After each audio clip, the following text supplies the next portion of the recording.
everyone, welcome back to my YouTube channel and welcome to another video in the Sustainable Fashion 101 series. Today we are going to be talking about Gucci and how sustainable Gucci really is. For those of you who don't know me, my name is Jessica, also known as Chicprofessor on Instagram, and I make videos on luxury goods, sustainable fashion, and workwear. I've already put one of these videos out there and it was all about Chanel, and I'm going to be covering 6 more brands after that. So if you are interested, please do subscribe so you don't miss another video. And then also, if you're interested in learning just more about sustainable fashion in general, check out the beginning half of this series. Let's go ahead and get started talking about Gucci. Okay, so first things first, Gucci is owned by the Kering company. Kering, K-E-R-I-N-G. Kering is one of the leading companies in terms of sustainability right now, and Gucci, of all things, Gucci is probably up at the top of luxury brands making sustainable choices.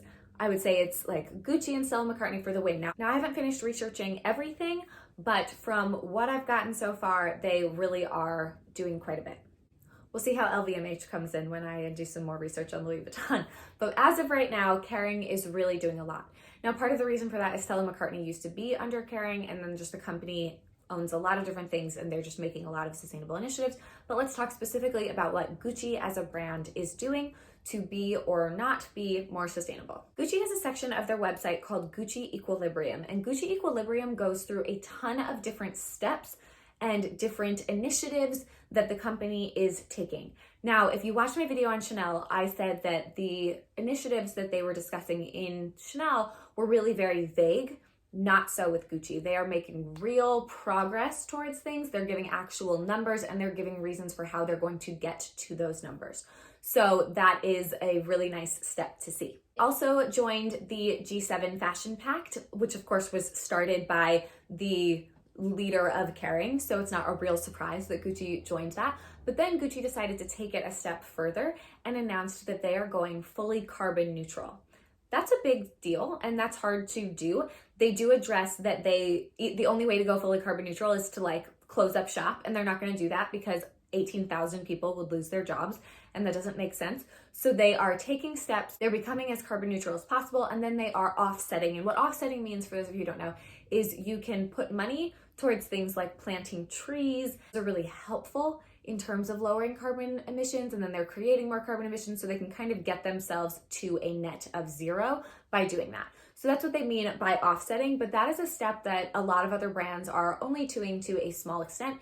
And in order for that to be as helpful as possible, Gucci has to make some actual real steps to lower their carbon emissions. So some of the things that they were talking about was their actual showrooms, making those less dependent on electricity, that sort of thing. Their fashion shows, maybe thinking about going more digital and virtual, creating less an issue with the show. The shows usually have quite a large carbon footprint. And then, of course, trying to use reductions for what they call the unavoidable emissions. They also are working on looking at their materials and making sure that they are choosing places that allow them to be putting less chemicals into the world in terms of manufacturing and sourcing, really trying to make changes, which certainly help lower their carbon footprint. I think last year they were able to reduce their emissions by 16%, which is pretty good. And all of that is outlined in their environmental profit and loss, which is a really helpful document, which shows basically all the steps that they're doing and the amount of effect each of those things has on the environment so that they can make some real changes. So they've been running this 10-year sustainable goal since 2015, so 2015 to 2025, and they have made real changes each year, which have been indicated by the EP&L. So some things that they're doing are they're trying to use innovative fabrics. They are trying to look at their stores and the way that they operate their stores.